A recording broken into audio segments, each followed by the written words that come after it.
So we've been talking about doing some kind of video project for a while. And then obviously with the way of the world, lots of bands are going to be doing similar things, and I was trying to think of different ways in which you could stand out from the crowd a bit or try and do things differently.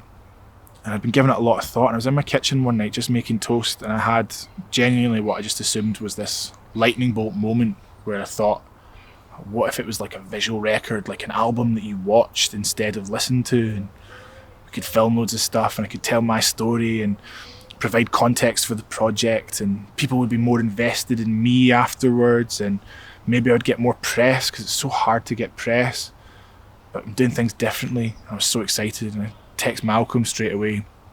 I text a couple of my friends the next day to kind of sound it out, and everyone was like, yeah, okay, cool, yeah.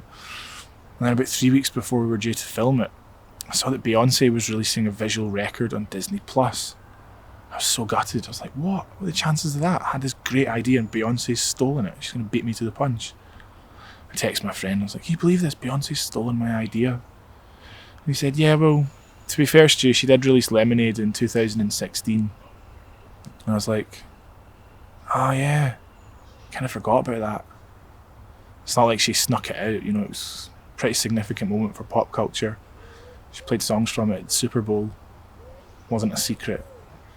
I went from feeling like this great innovator who'd had this great light bulb moment to basically just feeling like an idiot. But it was quite good in a way, because I'm aware that this is quite a self-indulgent process that I'm taking part in. And it taught me two things. That firstly, if you're going to do something as self-indulgent as this, you should probably try and stay humble. And secondly, whatever your best idea, Beyonce's almost certainly had it first.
I'll be so surprised if there's anyone committing to watching this that doesn't know me, but in the interest of making formalities, my name is Stuart, I live in Glasgow and I'm a musician.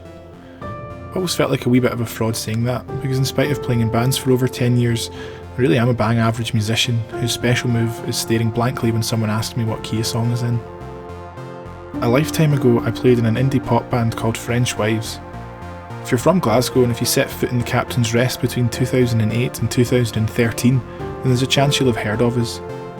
We did a lot of toilet tours of the UK and we played at South by Southwest once, which I'll be quick to bring up as a perceived yardstick of success to the uninitiated, blissfully ignorant that our experience there was akin to a government-sanctioned holiday to a musician's Magaluf. We landed a big sink on a tween-age drama about Mary Queen of Scots the month that the band split up, so one of our songs has an unfathomable amount of streams and emotional YouTube comments that somewhat belie our popularity at the time, but does still afford the occasional trickle-down of £20 PRS payments here and there, so you can't really grumble some 7 years on. We never really achieved what I thought we were going to. I'd like to think probably what some other folk thought we might too. I suppose that perception is entirely in the eye of the beholder though, and maybe we achieved exactly what we deserved. 5 fun years and a MySpace message from the Mystery Jets. When French Wives petered out, I dusted myself off quickly and took to writing songs with my friend Gordon in his bedroom for about 2 years. We launched a project called Smash Williams that excited a small corner of the internet for about 10 minutes in 2016. I think perhaps naively, in fact, no perhaps about it, I very definitely, naively thought we were off to the races with that one. I felt like I'd worked a lot harder on the songs this time, or that having served some great musical apprenticeship, I was finally going to be rewarded for sticking at it when others would have sacked it off. I had this great focus and felt for sure vindication was coming. Success was coming. What even is success? Being a musician for a living? Making a lot of money? That's unlikely. Touring all over the world, playing at the world famous Barrowland Ballroom? I don't know. And it's weird that I can't really measure what that is, considering it's something I was belligerently chasing down and working towards for most of my 20s to seemingly no avail. After about a year and a handful of shows with Smash Williams, ranging from Getting Better to the one you have in The Nightmare where everything goes wrong, it all kind of petered out again. Deja vu. What to do with myself?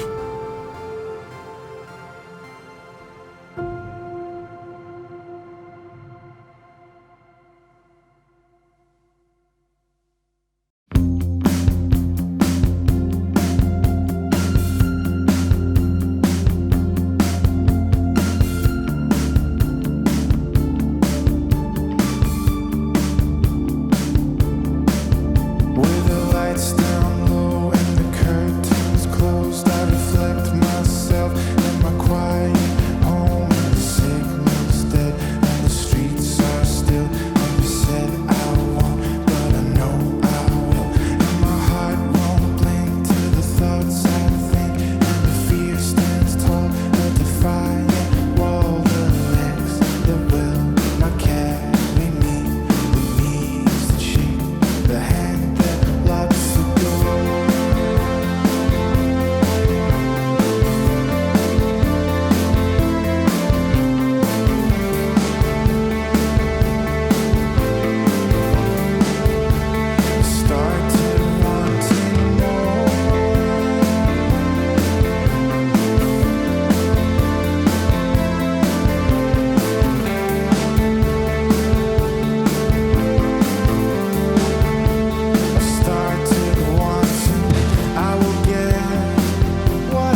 The week before I was due to move into my first flat with my mate Guy, we had a party. I hadn't moved anything into my room, so it was pretty much empty save for a bed and a big white duvet with no cover. I crashed at the flat and bleary-eyed got up to check how he was bearing up in the face of a skull-crushing hangover.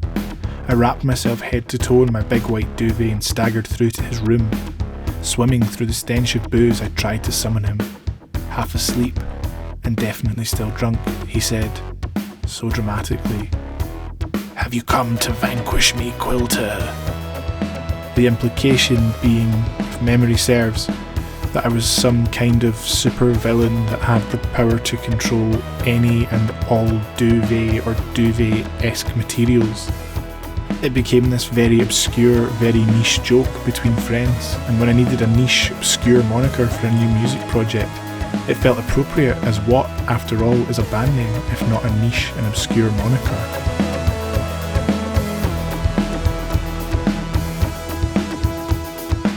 The Quilter is essentially a solo project in that I've written all the songs and played all the parts, but it gets blurry in that it sounds like a big band, and I think that's how I'd prefer it to be perceived. Also, I say I played all the parts, and that's simply not true, as my drumming ability topped out at standard grade level, but I've been blessed with a Spinal Tap-esque litany of great drummers who've contributed along the way. The rest is true though, that is exactly how Guy Cody sounds, and I did write all the parts. It's a strange adjustment working on your own, because whilst you have all this freedom to do what you want and you can work at your own pace, you're also at the mercy of your own enthusiasm, and you're as responsible for all the bad ideas as the good. When the buck stops with you, it's important to try and come to terms with this fact quickly. I must confess that I do miss the camaraderie of being in a more conventional band. I miss the feeling of being in your own wee gang, sharing the highs and lows. It's quite a unique bond to form with people. It's a scary business getting up and playing songs to people, and it breeds confidence sharing that experience with others. I'm fortunate that I still get to dip into that feeling playing these songs live, and whether it's the folk here today or the folk that I've played previously and I'm sure will again, I'm lucky to have found such a talented group of musicians who are willing to get involved. It's felt touch and go whether we'd ever get to do it again recently, and more than anything, it's just nice to be out the house.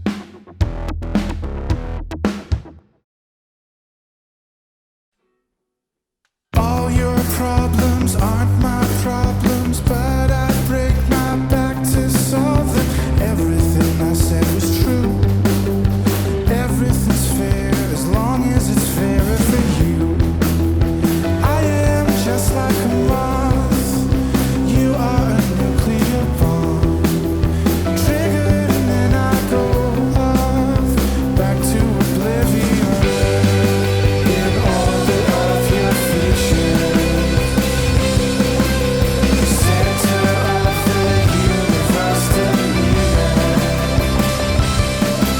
And I was kinda hoping I would live to see the other side. I promise that I really tried. I promise you. Family condolences, a symptom of the way this is, and I don't know what else to do. You're dragging me back, you're pulling me closer to you, and that building's just brick and stone. Somewhere your memory goes, somewhere you used to call home. Can't hurt you anymore. In orbit of your futures. Center of the universe to me. I was kinda hoping I would live to see the other side. I promise that I really tried. I promise you. Lessons I should never have to teach you. Fate's conveniently blind when I can't reach you. Like I find they always do, things twist and then turn back to you. I promise that I really tried to change, put it all behind me. And I never was the best at raising my voice. Old habits die hard. You never gave me a choice. I promise you. And I promise you I was kinda hoping I would live to see the other side. I promise that I really tried. I promise you. In order of your features, the center of the universe to me. And I was kinda hoping I would live to see the other side. I promise that I really tried.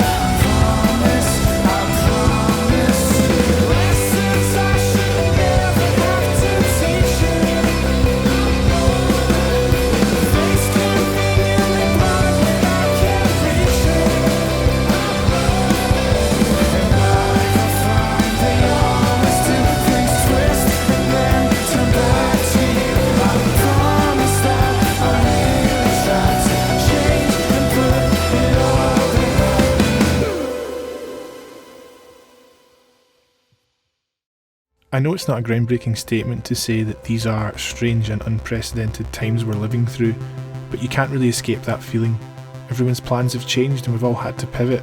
It's so daunting thinking about how you proceed. How can you keep moving forward? Personally speaking, I know I've asked myself, in the face of a global pandemic and an unprecedented civil rights movement, do people really need to hear about me punting songs I wrote in my bedroom? When everything slowed or stopped, do you slow down with it, or do you try and find a different path through it all? Maybe people need music and escapism more than ever. Maybe you've got to best see this as a chance to reset or reevaluate what's important. I doubt I'd be making this if it wasn't for the pandemic. It's not like folk were beating down my door to book me for shows, so in many ways being challenged into presenting your work in a different way could be classed as an opportunity. Maybe down the line a post-COVID world will bring around a fairer and more compassionate society. Who knows? There has to be some good to come from it. There are always lessons to be learned in adversity. It's hard not to get weighed down by it all though. It's hard not to feel isolated or low, to feel helpless, rudderless, to lose that little bit of drive or purpose. It puts things into perspective. The things we took for granted, the freedom to make plans, the physical touch, meeting a stranger or dancing with your friends. My God, do you remember risk-free, careless abandon dancing with your friends? Individually and collectively we've been fair put through the ringer of late. For all that we've lost, there'll be much to take from it though. There are always lessons to be learned in adversity.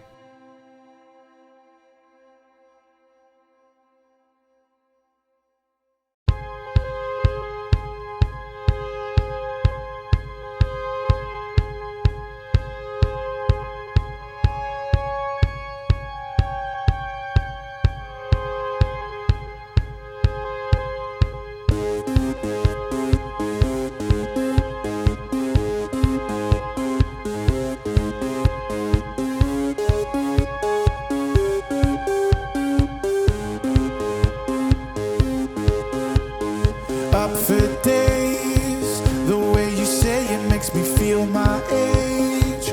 The same book, but we're on a different page. Tell me when you're hanging it up. Turn back time. There's a connection, little heart of mine. You're getting older, maybe down the line. Tell me when you're hanging it up.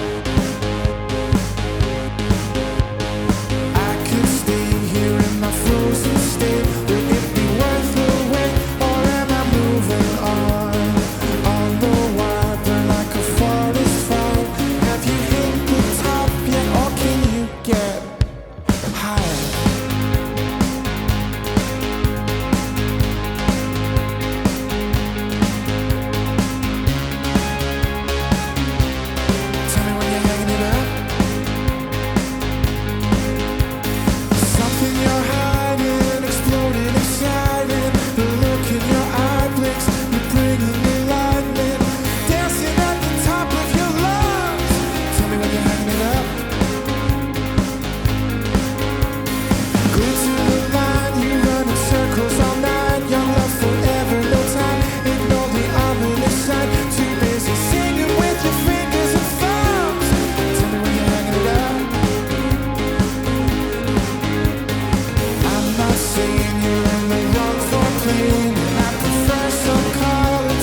Are you hanging it up? It's not that I've lost it, it's just I forgot it. It's right on the tip of my tongue. You're chained to the rhythm, a matrix for living. There's comfort in every word. It's self-depredation, just sweet preservation. At least we've been having some fun. Now tell me your stories like my former glories, and tell me they're finally done.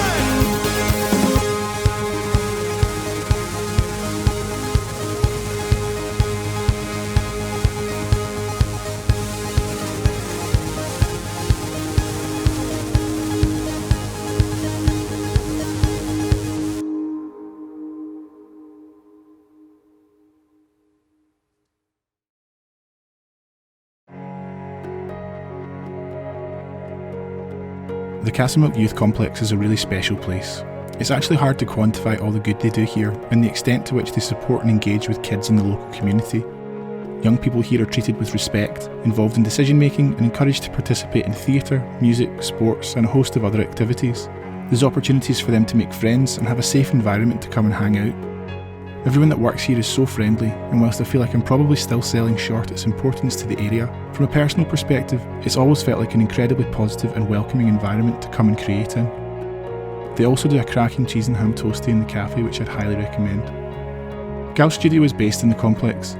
I've known him for years, and we'd always talked about possibly doing some work in his studio, but I'd never found the time. When I'd written all these new songs, I had just demoed them at home on my laptop. They sounded like bar napkin sketches of how I wanted them to sound, and I had all these ideas but lacked the production literacy to finish them myself. I thought it might be the perfect project to work together, so I reached out to Gal. I remember the first drive over to the studio and being really nervous about having to let someone else hear the songs, especially on big speakers.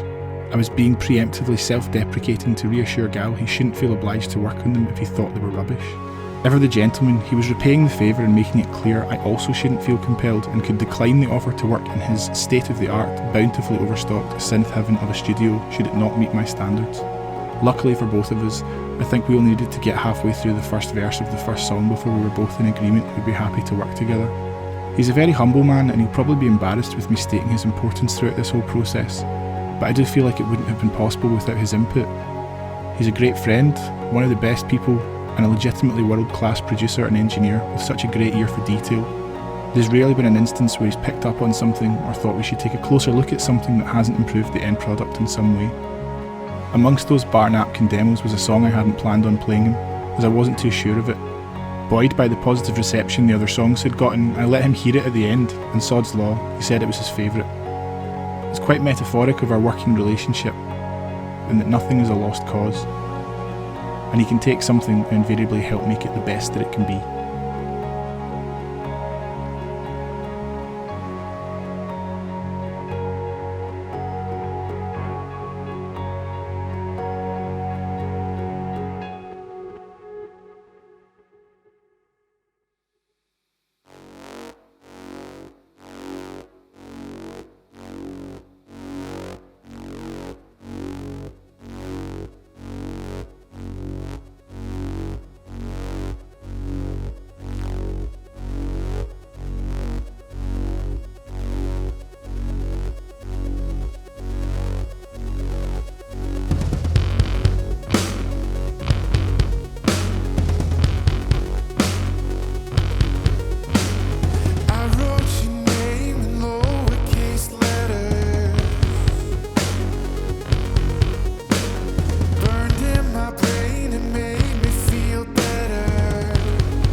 step we staggered home, from my flesh down to my bone.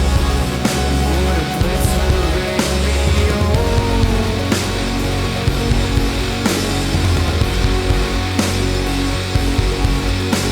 still I sing your praises everywhere I go. Playfully numb the pain and unrivaled, and it's a blunt magnetic force. I exaggerate, of course, but it's a chemistry of sorts.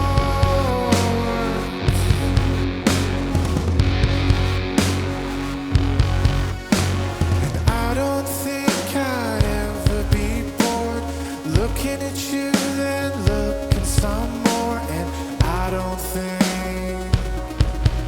I will ever be through talking to you.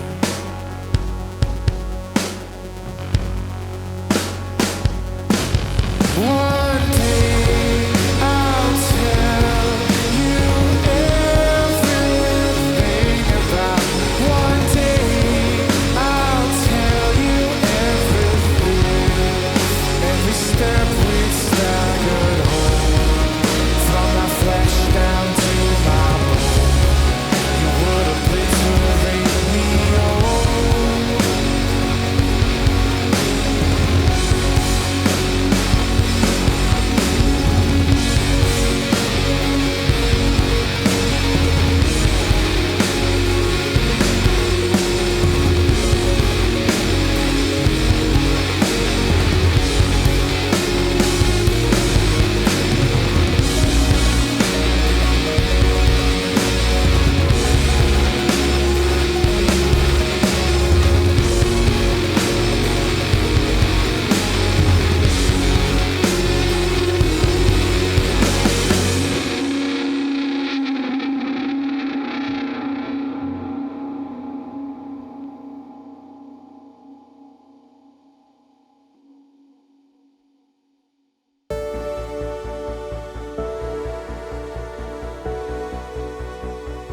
I often wonder about how much people pay attention to lyrics. I love lyrics, but on a cursory listen, are people really picking up on what a song is about, or what function it's serving the writer? Of course they don't have to be. Music, like all art, is completely subjective and folk can take from it what they want. I guess I think about that because if they are, then that really does leave you very exposed and vulnerable, and I think that's something I've always taken for granted when writing songs. And it's weird when you think about it, because no one's making you do it. No one's making me do this, but I've decided it's what I'm going to do. It's some inherent, bizarre coping mechanism or desire. It doesn't really matter what I say or how I say it, and there's not really any right or wrong way to do it. I could write about my experiences and tell stories in the most eloquent way possible until I'm blue in the face, and someone somewhere will still shrug their shoulders and say, that's not for me. So if you'll never be able to please everyone, why worry so much about pleasing anyone? All you can be is honest. Brutally honest. People appreciate brutal honesty. I think I'm more conscious of that vulnerability with these songs in particular because I sometimes wonder, do people already know?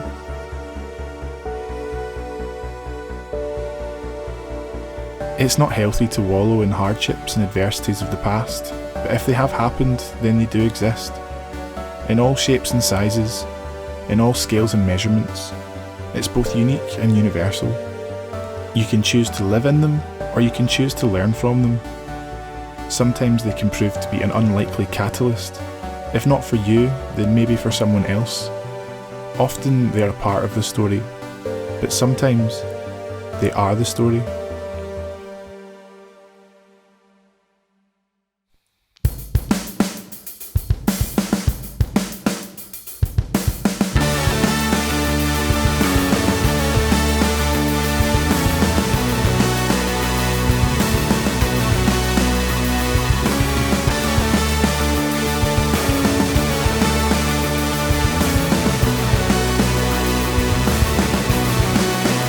all of the anger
I wish you well, I wish you well.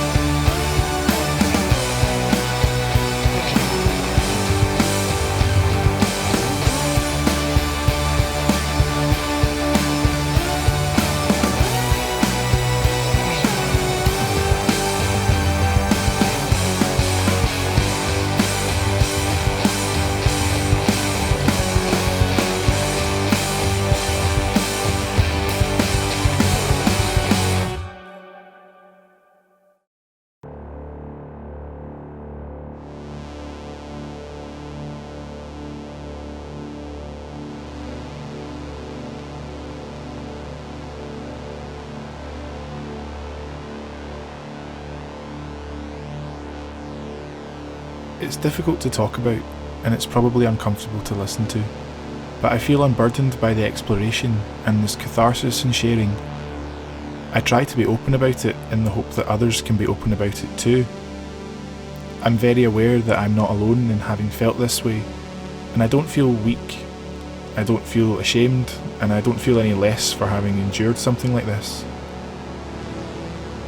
Towards the end of the Smash Williams stuff, I started to feel increasingly low. I think there was a number of factors at play, and that perhaps it's something that had been in the post for a while, but when that project didn't work out, I started to feel really lost. I think over the course of so many years of doing it, being in a band had accidentally become this massive part of my identity. It wasn't my intention, and I didn't even notice it at the time, but for the most part, when I would meet people, often their second or third question after how I was doing would be, "How's the band going?" It's a pretty dangerous trap to fall into where your own perceived successes and failures of a creative outlet marry so closely to your perception of your successes and failures as an individual. I always really tried with those bands, and I always felt like I was just coming up short. I could never quite figure it out, and I felt bad as so many people had been so supportive of me over the years. Like they deserved a big payoff as much as I did, and perhaps I was letting them down in some way. Things don't always play out how you think they will. Sometimes it's hard to see why at the time. Not becoming some kind of international rock star was not at the root of my troubles, but I do think in this instance, another creative project that I put so much into running aground was the straw that broke the camel's back. I playfully refer to it as a lost year, but in reality that is mere bubble wrap to the fact that I endured a prolonged period of serious depression and crippling anxiety. I was having frequent debilitating panic attacks. I struggled to get out of bed, and for the most part was in this strange state of very knowing denial about the whole thing. When I've made people aware of this long after the fact, often they are apologetic that they didn't do more at the time, or that they somehow failed me, but nothing could be further from the truth. It was something I kept very close to my chest, and didn't really tell any family or friends about, and had anyone questioned me, I would have almost certainly batted them off under the contention I was completely fine. I had an excellent poker face and spent so much of my time pretending to be a version of myself as I slipped further and further away from what that actually was. Everything began to pass me by to the point where I was no longer an active participant in my own life. It was bleak. It was scary. It was uncertain. And it was lonely.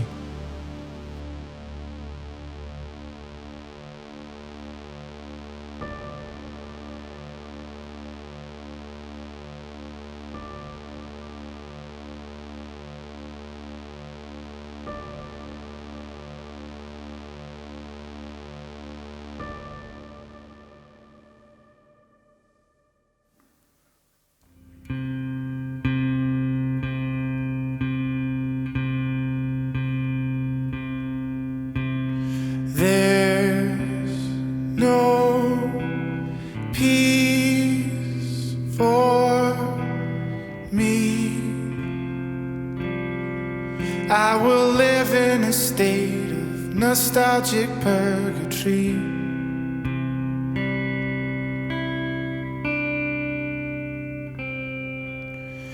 There's no hope inside.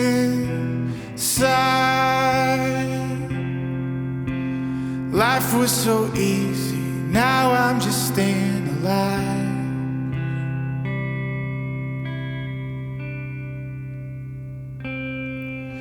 And now and then I feel born again.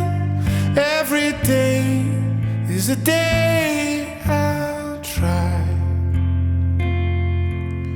And slowly when I count to 10, comes a day when it's all behind me.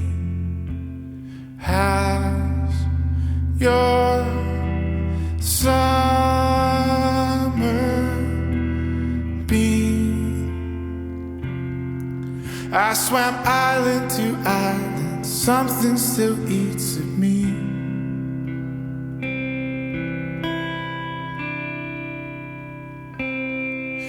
And passing time, you're a friend of mine. Every day is a day I'll try.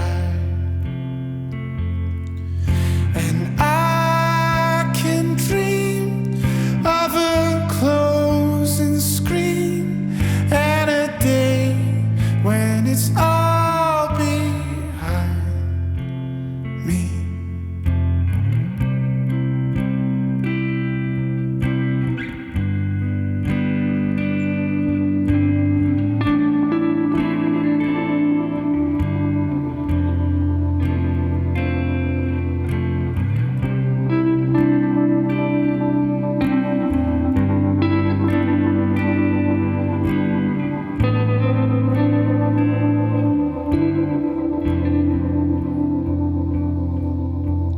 You are bold and you are brilliant.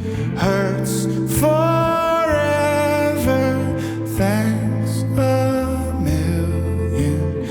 Maybe if you try much harder, put anyone first besides you, I'm sure that I made mistakes. No regrets, and them's the breaks. Ask yourself and please be honest. Can you say the same and promise no?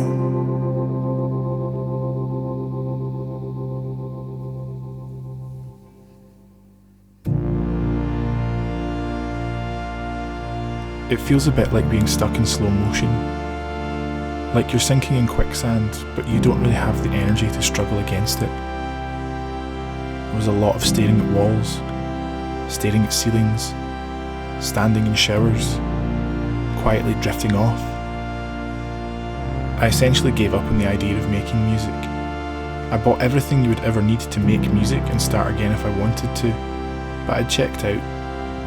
I think it was part of this veil I had created, like it would seem suspicious if I wasn't talking about a music project or being seen to actively try and create something. If I could ever kid myself on enough to sit down and do some work, I could muster about 10 minutes of concentration before giving up.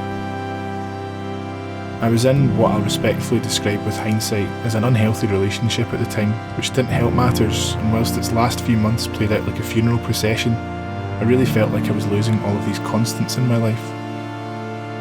I took solace in things that could distract my weary brain. I spent a lot of time playing mindless computer games where I could lose hours in relative comfort because at least none of that was real. I got really into watching MMA and started listening to this podcast called the MMA Hour, hosted by a guy called Ariel Helwani. He's sort of like the MMA equivalent to Gary Lineker. Contrary to its name, it would last 4 or 5 hours, so I would break it up and it would act as a little island of relief to swim to, or something I could listen to at night to help me off to sleep. By the end of 2017, it had been easily over a year since I'd last written a song. Songwriting had always been this great companion of mine, and it was now just gone. I I had amassed a series of small, largely awful beginnings or half-baked ideas from those occasional 10-minute stints, but there was nothing in them, and I was pretty convinced that I just couldn't do it anymore. There was one afternoon, it must have been in November. I can still picture it so clearly, as I was almost catatonic slumped at my desk, forehead pressed against the tabletop with barely the energy to reach over to my keyboard. I had this really simple ambient progression that I'd mustered some weeks earlier. I decided I was going to try and write a stream of consciousness vocal, if for no other reason than it might prove therapeutic. I muttered and mumbled whatever came to mind and recorded a verse, safe in the knowledge that I would just delete it or go back and change it for something better if it suddenly jolted some inspiration. It was really basic, and as a fan of dexterous vocabulary, I wasn't too impressed. But if nothing else, it came from a very genuine place. As I sat in the aftermath of having at least done something for the day, after about half an hour, from literally nowhere, a new line popped into my head. Only the best not over my shoulder, only the end when I say it's over. I thought to myself, what is that? I had this familiar but foggy feeling of what it is like to stumble upon an idea you think you can explore. For a brief moment I was able to extrapolate in ways that I used to, and I imagined how that line would fit in a hypothetical song, how it would look and sound and feel to hypothetically sing it. I didn't spring up from my desk like some Disney cartoon and suddenly I was fixed, but it was like a tiny crack of light had broken through in the distance. If I could just find a way to regain control of my situation, there could be hope that it didn't have to be this way.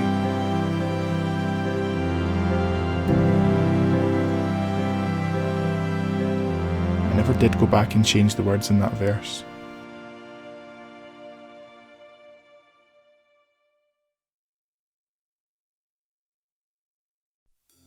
The way I was, the way it's meant to be, the way I am,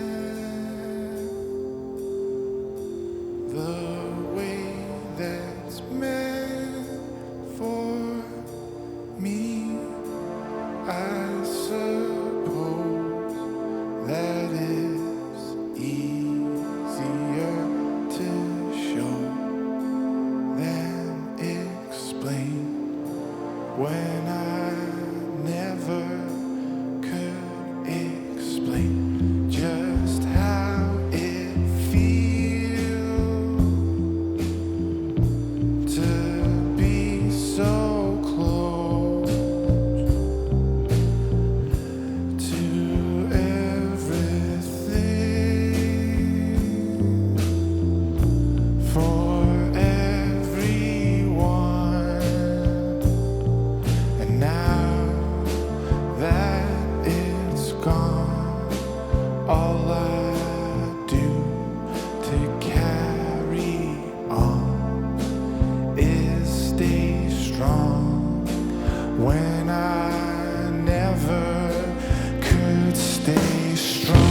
my time. I've been paddling backwards, I've been falling behind.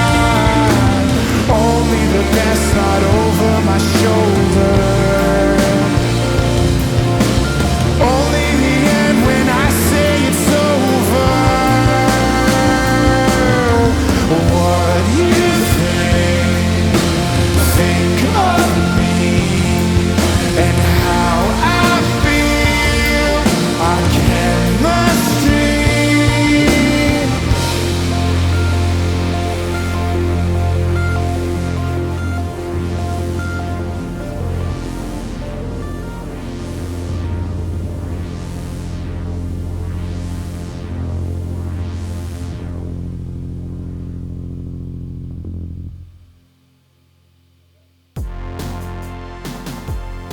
It's not easy digging yourself out of a hole. Progress is key. Victories are key. Even if they're small, even if you barely notice them. It generates forward momentum. I'm not sure what prompted this defiant streak in me or where the first tiny crack of light was sent from, but they kept on coming. Marginal gains. 10 minutes kidding myself on became 30 minutes actively trying. Awful half-baked ideas became awful half-baked songs. And then awful half-baked songs became good ideas, and the good ideas became half-finished songs, and so on, and so on. I sought help professionally, but more importantly I sought to help myself. I was sick of being sick and frustrated that I'd allowed so much time to pass. My relationship ended, and whilst that's very sad, I didn't allow it to halt my progress. I wanted to challenge myself, I wanted to get better, and I wanted to push outside my comfort zone. I booked a trip to New York to see my friend Martin, who was living there at the time. That might not sound like a big deal, but international solo travel was completely out of the question given a ride in the Glasgow subway had established itself as a panic-ridden ordeal. But I needed to try and feel more comfortable in uncomfortable situations. I needed to provide myself with the anecdotal evidence that I could do regular things and start to feel like myself again. So in April, I went. And it was transformative. Obviously it's not hard to have a good time in New York, but I just felt so liberated from this toxic siege I'd been living under. I spent a few days of my own exploring, hanging out, talking to strangers, and slowly proving to myself that things didn't have to be the way they'd been. I even met Ariel Helwani.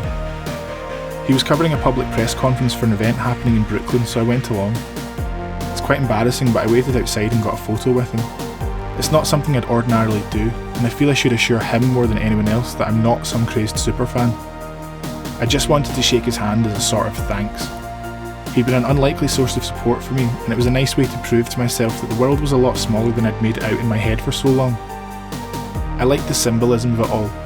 A seemingly innocuous moment, but the man on the end of the podcast I listened to as I struggled was now just a man I was standing beside on the street as I worked my way back. I'm also pleased to report he's a really nice bloke. He has a Quilter poster and we've exchanged messages a few times. A real mensch. Things were different when I came home. I was different. I felt a determination and a drive to make up for lost time. More than anything, I had a desire to create and make music again. I didn't know what that was going to be, how it was going to sound, or what it was going to look like. I didn't want to make music because I needed to go and tour the world or because it had to be my career. I wanted to do it because I loved it and I'd missed it. I needed to prove to myself that I could still do it if I wanted to. And if that I could still do it, I would do it now before the opportunity to do so was taken away. It was a long and challenging process, and it wasn't always smooth sailing, but I'd learned a lot. I'd learned how to help myself and how to ask for help. I'm aware that I'm incredibly fortunate to be surrounded by different communities of great friends and a supportive family that I know I can turn to, and I don't take that for granted. I remember one time I was very drunk after a wedding and something had upset me, so I texted Guy and told him about it. He replied, "I'll spare you the impression this time. Stu, there's been a marked improvement from you. You're too bold, you're too sharp, you're too bright. Everything's going to be fine." I think he was very drunk at the time too, but still, you have to count yourself very lucky to have someone like that in your corner.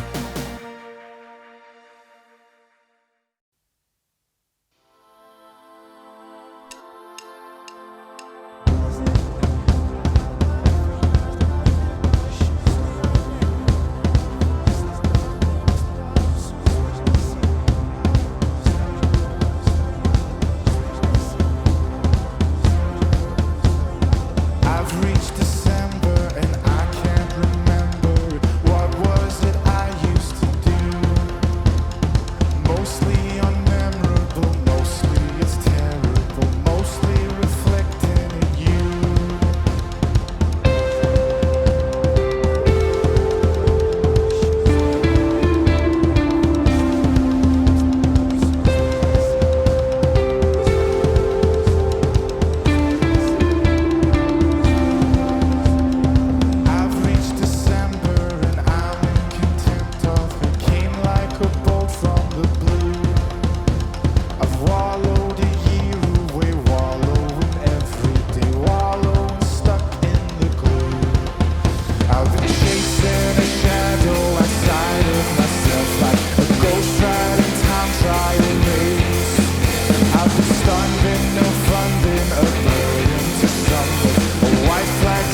These songs are so important to me.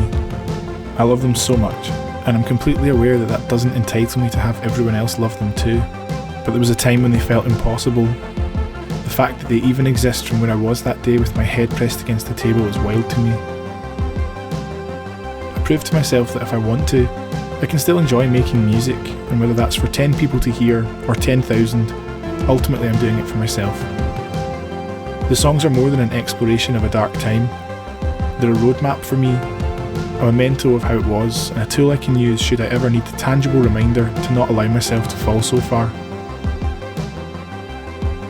Maybe they can serve as a reminder for someone else. They've led me to fully appreciate making art for art's sake. They were direction and a sense of purpose when for so long I'd been overcome with purposelessness. They are a catalyst for whatever's next, an opportunity for me to go and do things that I'd cut myself off from for so long. In all likelihood, they won't bring me fame and fortune. I may not tour internationally, and as disappointing as it would be, I may never play at the world-famous Barrowland Ballroom. But I don't think that these things are my measurement for success anymore. Just being able to do it at all feels pretty triumphant to me right now.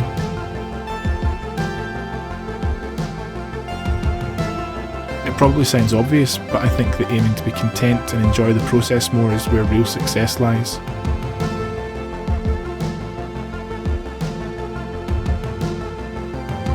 I'm sure Beyoncé's already thought of that.